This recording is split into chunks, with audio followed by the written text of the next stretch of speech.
Right, let's talk about fear. Something that I think we can all agree affects every single one of us, especially if you're in a leadership role. Oh, yeah.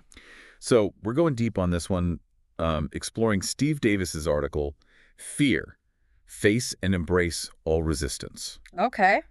Now, you might know Davis from his work as a facilitator, as a coach. Right. But these insights, they're coming from a pretty personal place for him.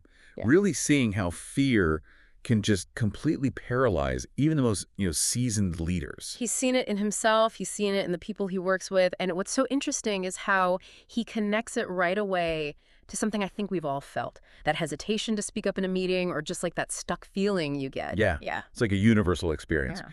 And then he throws this curveball. Fear is essential. What is he talking about? Well, he's talking about fear like in its purest form. You know, that thing that keeps us safe from actual danger. Right. But what Davis is getting at is that in the absence of real threats, our minds start creating their own. So it's like we're hardwired for survival, but today, those survival instincts are kind of misdirected. Exactly. We start fearing things like damaging our reputation, what others might think. Right. And suddenly that fight or flight response that's supposed to help us, it gets triggered by like a meeting, not a saber-toothed tiger. Oh, okay. I see. So then how does this all actually play out when we think about leadership? Right. What are some specific examples of these self-created threats?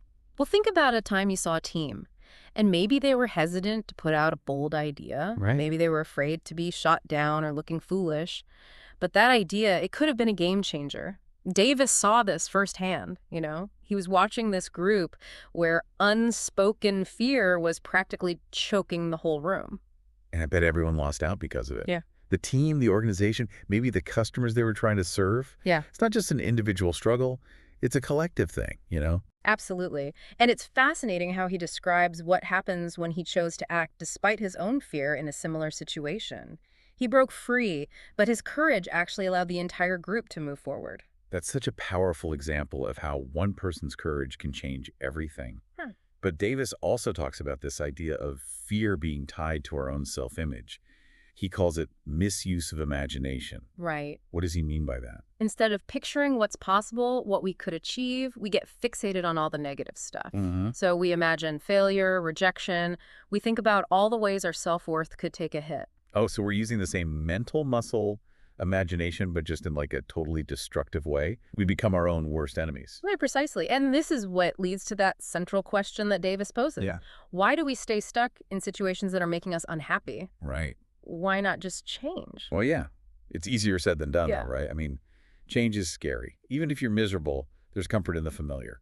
And that's where David's acronym for fear comes in. False evidence appearing real. Okay. The fear of the unknown, it often feels more real, more dangerous than the discomfort we're already feeling. Oh, I see. So we cling to the status quo even when it's not working. It's like we're trapped in this mental prison of our own making. Right. We believe these what-if scenarios, even though they're not facts. And to make things worse, we're often making decisions based on like a past version of ourselves. Okay. He compares it to driving a car using only your rearview mirror. You are guaranteed to crash. Yeah, that's a great analogy. You can't steer effectively if you're only focused on what's behind you. So how do we break free from this fear-driven cycle? Well, that's where Davis flips the script entirely, and that's what we're going to get into in part 2. Okay, sounds good. Yeah. So we've talked about how fear can really hold us back, Uh-huh. especially in leadership roles. But Davis doesn't leave us hanging with that, does he? No. He offers a way to actually reframe how we think about fear, almost like a way to leverage it instead of letting it control us. Okay, I like that. So how do we go from, false evidence appearing real to something a little bit less scary? He takes that same acronym, fear, and turns it into face and embrace all resistance.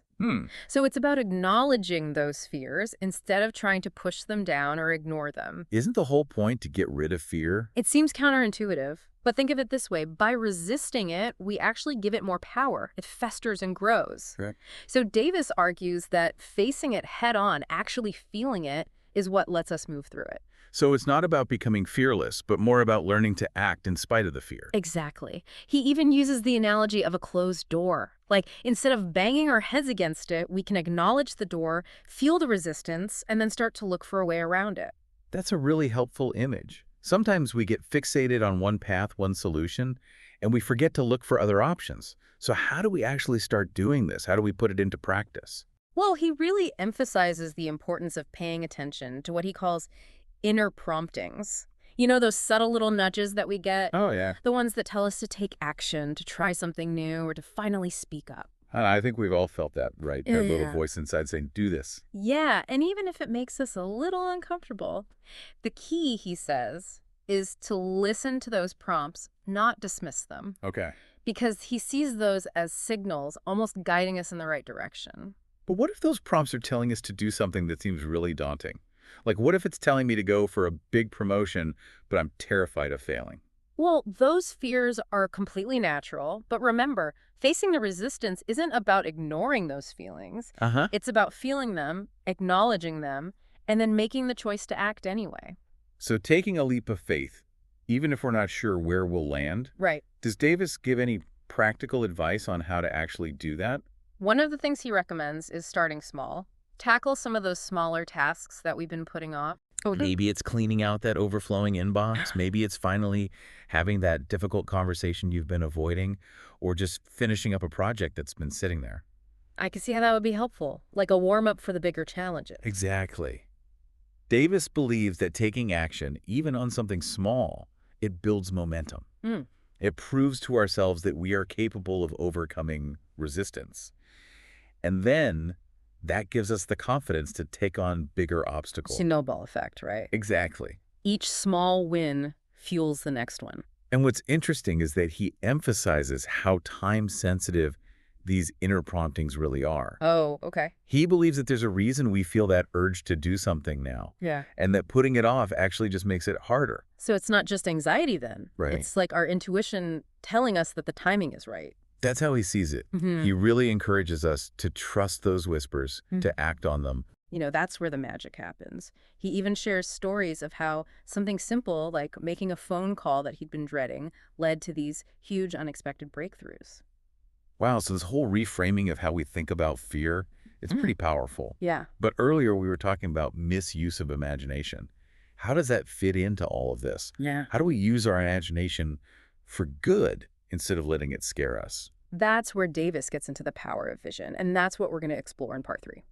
Okay, we've spent a lot of time talking about how fear can stop us in our tracks Right. and how reframing it can really help us move forward, especially as leaders. But you mentioned this idea of vision, almost like it's the antidote to all of this. How does that actually work? Well, Davis says our imagination can be our biggest asset or it can be our biggest obstacle. Okay. So we talked about the misuse of imagination, right? Getting stuck in those negative fantasies. Right. But the flip side of that, that's incredibly powerful. So instead of focusing on everything that could go wrong, we should be picturing what could go right. Exactly. Davis calls it winning in your own fantasy. And he's not talking about just daydreaming. He means consciously creating a vision of success.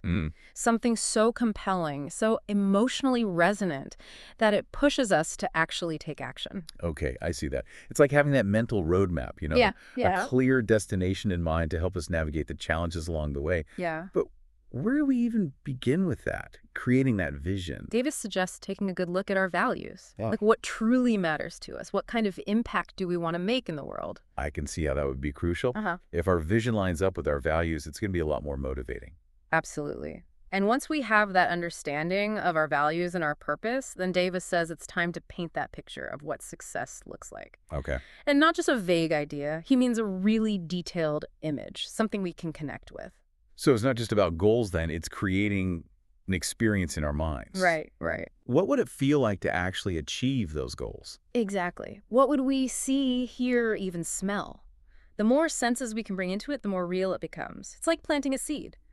The more we focus on it, the more energy we give it, the more it'll grow. I like that analogy. But let's be realistic, not every seed turns into a big, strong oak tree. What about when we hit those setbacks or those moments of doubt? Right. How do we stay focused on that vision when things get tough? That's where having a support system really comes in. Oh, okay. Davis talks about surrounding ourselves with people who believe in us and in our vision. It's like having a team of cheerleaders, mentors, accountability partners all in one. Yeah. That kind of support, you can't underestimate it. And it's important to remember, too, that our vision It's not set in stone. Right. It can grow and change as we learn and grow. So Davis encourages us to stay flexible, to sort of embrace those unexpected turns that life throws our way. That's good. Yeah. That takes the pressure off. We don't have to have it all figured out from the start. Right. It's more about trusting the journey and staying committed to where we're headed, even if the path isn't clear. Exactly. And I think as we wrap up this deep dive into Steve Davis's work, the question he leaves us with is, what's one small action you've been putting off out of fear? That's a really great question to think about. It's like a call to action, to step outside our comfort zones and see what happens when we embrace that resistance, when we face our fears head on. What positive outcome are you going to create for yourself? What step will you take today to make that happen? This has been a really incredible look at fear, at courage, and the power of vision. We hope you've gained some insights and some tools that will help you on your own leadership journey. And remember, sometimes the only thing between you and your biggest dreams is the fear of taking that very first step.